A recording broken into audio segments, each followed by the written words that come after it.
اللهم إنا نحمدك ونستعينك ونستهديك ونؤمن بك ونتوكل عليك ونثني عليك الخير كله، نشكرك ولا نكفرك ونخلع ونترك من يفجرك. اللهم إياك نعبد ولك نصلي ونسجد وإليك نسعى ونحفد، نرجو رحمتك ونخشى عذابك، إن عذابك الجد بالكفار ملحق. اللهم لك الحمد كله ولك الشكر كله وإليك يرجع الأمر كله. اللهم لك الحمد كالذي نقول وخيرا مما نقول، ولك الحمد كالذي تقول.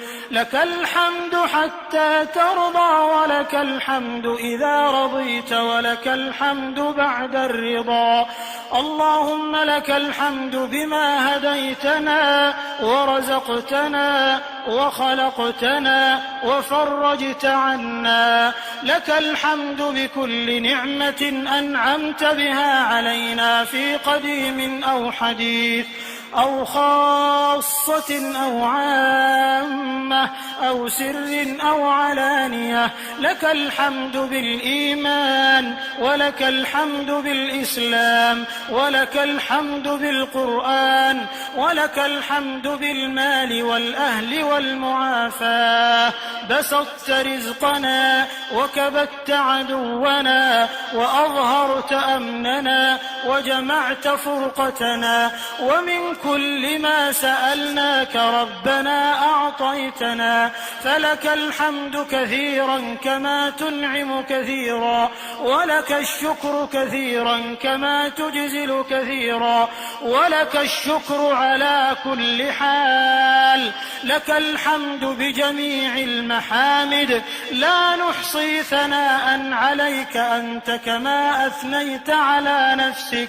لا إله إلا الله المتوحد في الجلال بكمال الجمال تعظيما وتكبيرا، المتفرد بتصريف الأمور على التفصيل والإجمال تقديرا وتدبيرا، المتعالي بعظمته ومجده، الذي نزل الفرقان على عبده ليكون للعالمين نذيرا.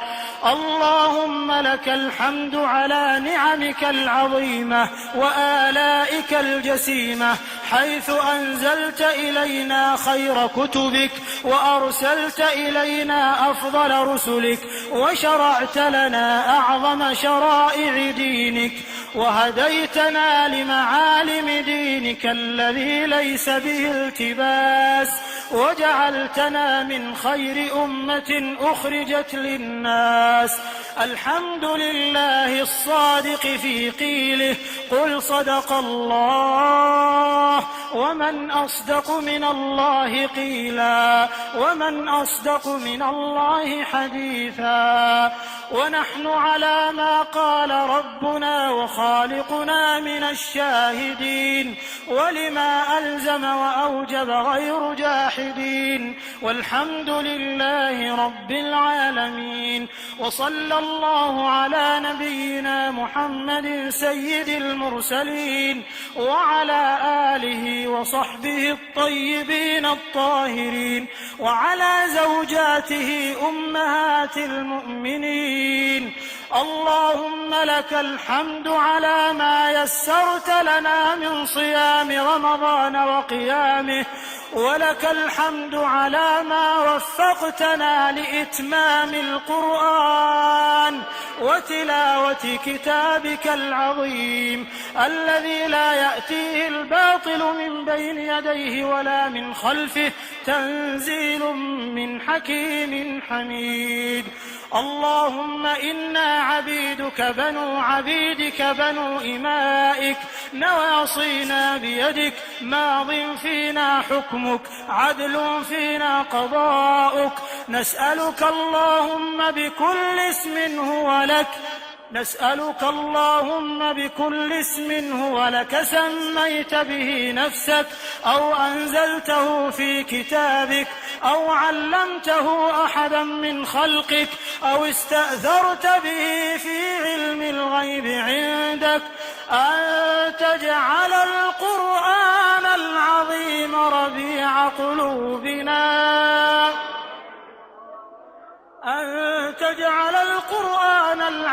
ربيع قلوبنا ونور صدورنا وجلاء أحزاننا وذهاب همومنا وغمومنا وقائدنا وسابقنا إلى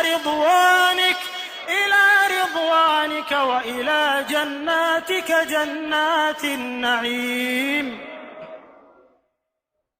اللهم ذكرنا منه ما نسينا وعلمنا منه ما جهلنا وارزقنا تلاوته آناء الليل وأطراف النهار على الوجه الذي يرضيك عنا. اللهم اجعلنا ممن يحل حلاله ويحرم حرامه ويعمل بمحكمه ويؤمن بمتشابهه ويتلوه حق تلاوته. اللهم اجعلنا ممن يقيم حروفه وحدوده ولا تجعلنا ممن يقيم حروفه ويضيع حدوده يا حي يا قيوم. اللهم اجعل القرآن العظيم لقلوبنا ضياء ولأبصارنا جلاء ولأسقامنا دواء ولذنوبنا ممحصا وعن النار مخلصا. اللهم ألبسنا به الحلل وأسكنا به الظلل وادفع عنا به النقم وزدنا فيه من النعم يا حي يا قيوم. اللهم اجعل القرآن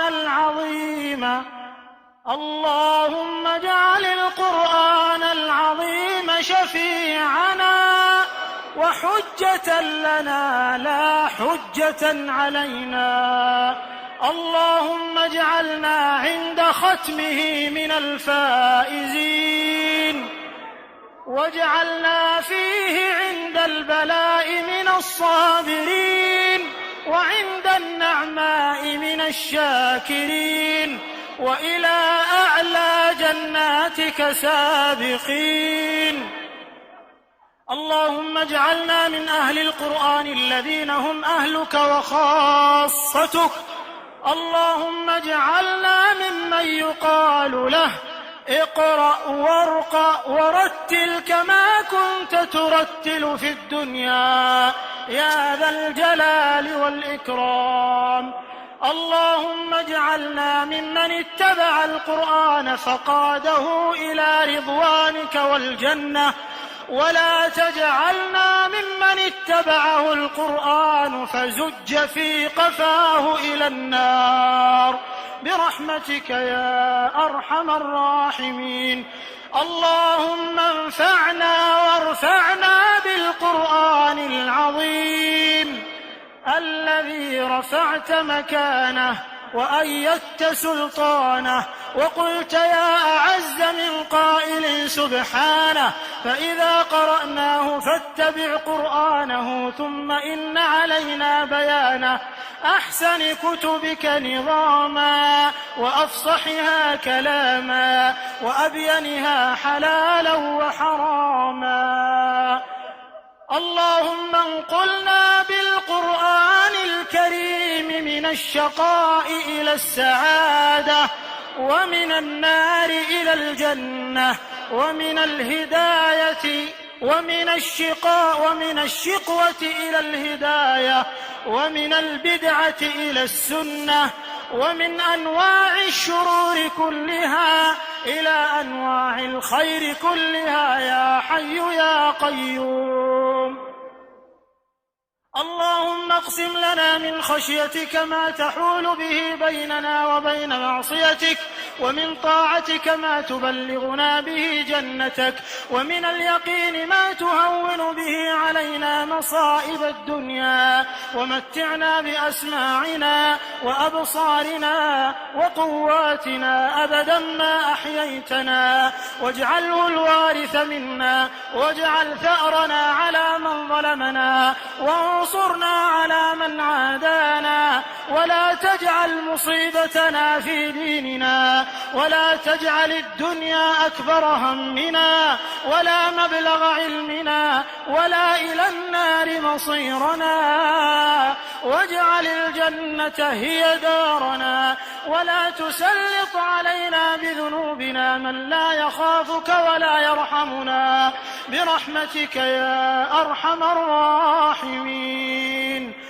اللهم صل على نبينا وحبيبنا محمد، ولا تدع لنا في مقامنا هذا ذنبا إلا غفرته، ولا هما إلا فرجته، ولا كربا إلا نفسته، ولا دينا إلا قضيته، ولا مريضا إلا شفيته، ولا ضالا إلا هديته، ولا عسيرا إلا يسرته، ولا ميتا إلا رحمته، ولا حاجة من حوائج الدنيا والآخرة هي لك رضا ولنا فيها صلاح إلا أعنتنا على قضائها ويسرتها برحمتك يا أرحم الراحمين. اللهم إنا نسألك رضاك والجنة، ونعوذ بك اللهم من سخطك والنار. اللهم إنك عفو تحب العفو فاعف عنا. اللهم إنك عفو تحب العفو فاعف عنا. اللهم إنك عفو كريم تحب العفو فاعف عنا. اللهم أعز الإسلام والمسلمين، وأذل الشرك والمشركين، ودمر أعداء الدين، واجعل هذا البلد آمنا مطمئنا وسائر بلاد المسلمين. اللهم آمنا في أوطاننا، وأصلح أئمتنا وولاة أمورنا. اللهم وفق جميع ولاة المسلمين للحكم بشريعتك واتباع سنة نبيك صلى الله عليه وسلم. اللهم اجعلهم رحمة على شعوبهم يا حي يا قيوم. اللهم وفق إمامنا وولي أمرنا بتوفيقك، وأيده بتأييدك. اللهم وفقه لهداك، واجعل عمله في رضاك. اللهم هيئ له البطانة الصالحة التي تدله على الخير وتعينه عليه.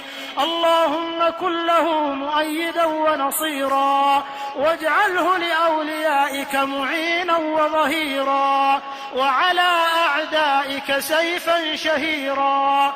اللهم وفقه وإخوانه وأعوانه إلى ما فيه عز الإسلام وصلاح المسلمين. اللهم وما قدموا للإسلام والمسلمين فاجعله في موازين أعمالهم يا حي يا قيوم. اللهم يا ذا الحبل الشديد والأمر الرشيد، نسألك أن تؤمن فزعنا يوم الوعيد، وأن ترزقنا الجنة دار الخلود مع المقربين الشهود الركع السجود يا رحيم يا ودود. اللهم يا عالم الخفيات ويا قاضي الحاجات، اغفر للمسلمين والمسلمات والمؤمنين والمؤمنات الأحياء منهم والأموات، إنك سميع قريب مجيب الدعوات. اللهم يا ذا العز والجبروت، أنقذ المسلمين من كل ملحد وطاغوت. اللهم آتنا في الدنيا حسنة وفي الآخرة حسنة وقنا عذاب النار. اللهم اغفر لجميع موتى المسلمين الذين شهدوا لك بالوحدانية ولنبيك بالرسالة وماتوا على ذلك. اللهم اغفر لهم وارحمهم وعافهم واعف عنهم وأكرم نزلهم ووسع مدخلهم واغسلهم بالماء والثلج والبرد ونقهم من الذنوب والخطايا كما ينقى الثوب الأبيض من الدنس، حتى يكونوا في بطون الألحاد مطمئنين، وعند قيام الأشهاد آمنين، وإلى أعلى جناتك سابقين. اللهم انقلهم من ضيق اللحود ومن مراتع الدود إلى جنات الخلود. اللهم اغفر لنا وارحمنا إذا صرنا إلى ما صاروا إليه تحت الجنادل والتراب وحدنا.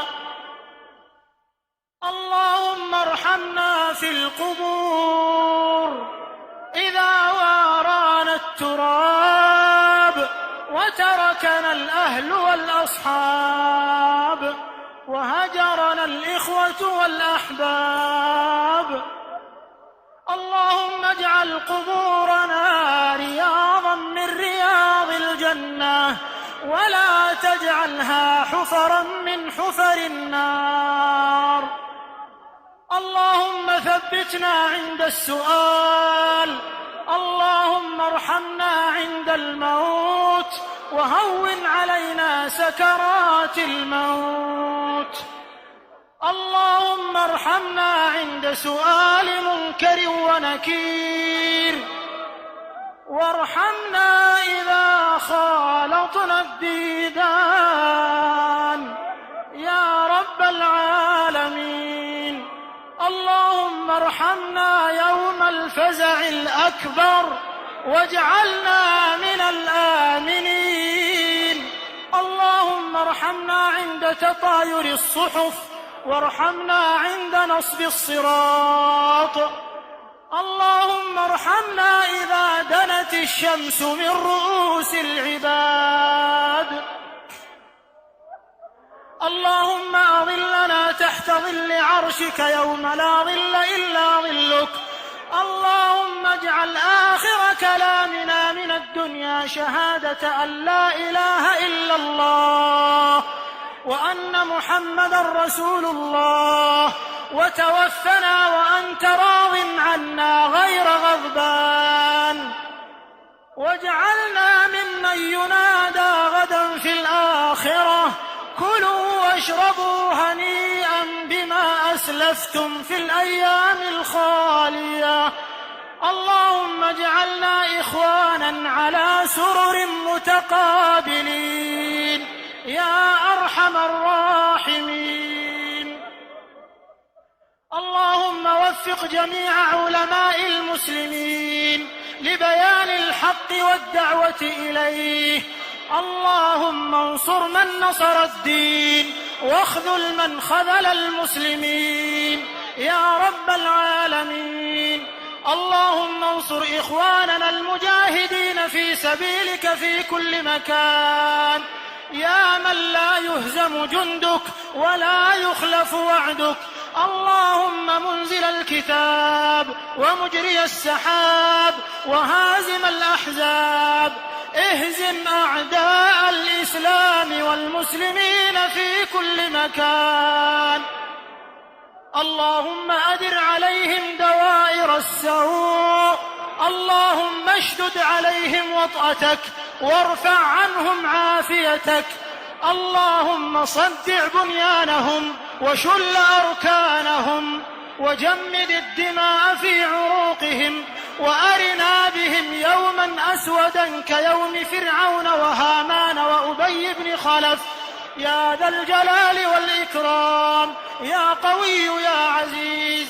اللهم كن لإخواننا المضطهدين في دينهم في سائر الأوطان، اللهم عجل لهم بالفرج والعافية يا ذا الجلال والإكرام. اللهم ارفع الضر عن المتضررين والاضطهاد عن المضطهدين، وفك أسر المأسورين في كل مكان يا رب العالمين. اللهم أصلح شباب المسلمين، اللهم أصلح شباب المسلمين، اللهم وفقهم إلى ما فيه الخير لأوطانهم وأمتهم يا رب العالمين. اللهم وفقهم إلى ما فيه غض أبصارهم وتحصين فروجهم يا رب العالمين. اللهم اجمع قلوبهم على الهدى والحق يا رب العالمين. اللهم أصلح نساء المسلمين، اللهم قهن شر التبرج والسفور والاختلاط. اللهم ارزقهن الحجاب والعفاف والحشمة والحياء، وصنهن أن يفتن أو يفتن يا سميع الدعاء. اللهم اجعلهن قرة أعين لأزواجهن وأولادهن يا رب العالمين. اللهم انصر إخواننا في البسنة والهرسك على الصرب الظالمين، اللهم انصرهم على الصرب الظالمين. اللهم عجل بنصرهم يا قوي يا عزيز. اللهم إن الصرب قد طغوا وأسرفوا في الطغيان، قتلوا الرجال وأيموا النساء وهتكوا الأعراض ويتموا الأطفال. اللهم أنزل عليهم رجزك وعذابك إله الحق. اللهم أنزل عليهم بأسك الذي لا يرد عن القوم المجرمين. اللهم أقر أعيننا برفع راية الإسلام خفاقة في كل مكان يا حي يا قيوم. اللهم انصر إخواننا في فلسطين على اليهود الغاصبين.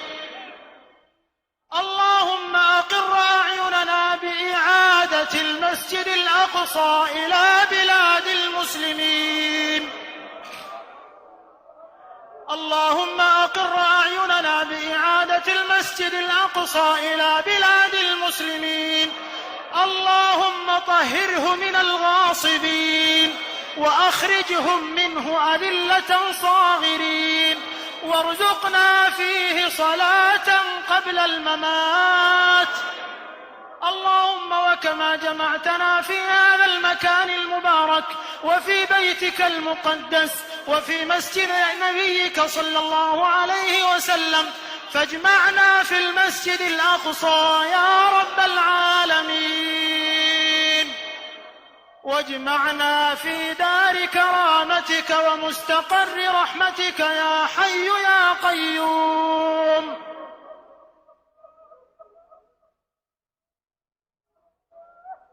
اللهم تقبل دعاءنا وصلاتنا وصيامنا وقيامنا يا حي يا قيوم. اللهم انصر إخواننا المضطهدين في كشمير وفي بلاد الهند على الهندوس الوثنيين، وانصرهم في بورما وأريتريا والفلبين والصومال وغيرها من البقاع يا ذا الجلال والإكرام. لا إله إلا أنت سبحانك إنا كنا من الظالمين. سبحانك ربنا ما أكرمك، سبحانك ربنا ما أعظمك، سبحانك ربنا ما أحلمك، سبحانك ربنا ما أعدلك. لا إله إلا الله عدد ما مشى فوق السماوات والأرضين ودرج، والحمد لله الذي بيده مفاتيح الفرج. يا فرجنا إذا أغلقت الأبواب، ويا رجاءنا إذا انقطعت الأسباب وحيل بيننا وبين الأهل والأصحاب. إلهنا قد حضرنا ختم كتابك وأنخنا مطايانا ببابك، فلا تطردنا عن جنابك، فإن طردتنا فإنه لا حول لنا ولا قوة